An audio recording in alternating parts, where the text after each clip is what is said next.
Certaines personnes malveillantes utilisent cet extrait de ce livre pour déformer l'histoire du caftan marocain en l'attribuant à l'Empire ottoman, ignorant délibérément la page suivante du même livre.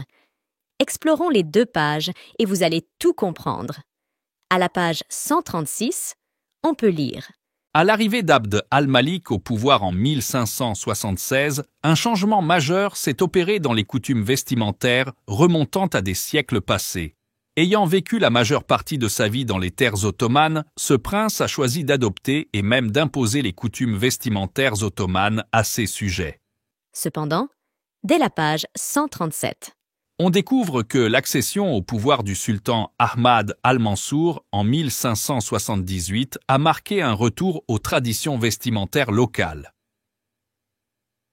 Ce retour s'inscrit dans le cadre de sa croyance califiste, comme le souligne un rapporteur de la première ambassade espagnole au Maroc à l'époque d'Al-Mansour en 1579. Celui-ci affirme qu'Al-Mansour portait des vêtements blancs à la marocaine avec un turban sur la tête. Cette information importante confirme qu'après quelques mois de son accession au pouvoir, le sultan a rétabli le blanc comme symbole de son autorité.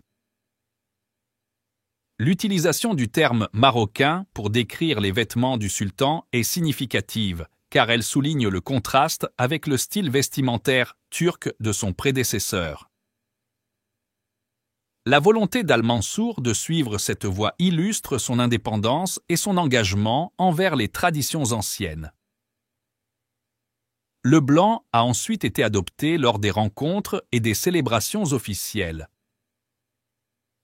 Cette tendance vestimentaire s'est ensuite imposée définitivement, restant en usage jusqu'à nos jours.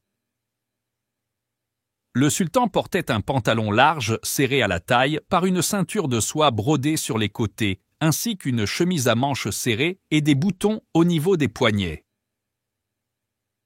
Par-dessus, il portait un caftan, une sorte de longue robe à manches larges appelée al-Mansouria, spécialement confectionnée pour lui. Par-dessus tout cela, il portait un selham, une large cape sans manches avec un couvre-chef.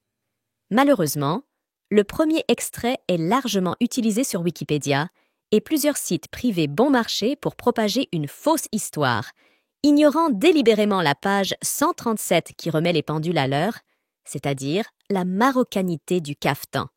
À la prochaine, mes amours.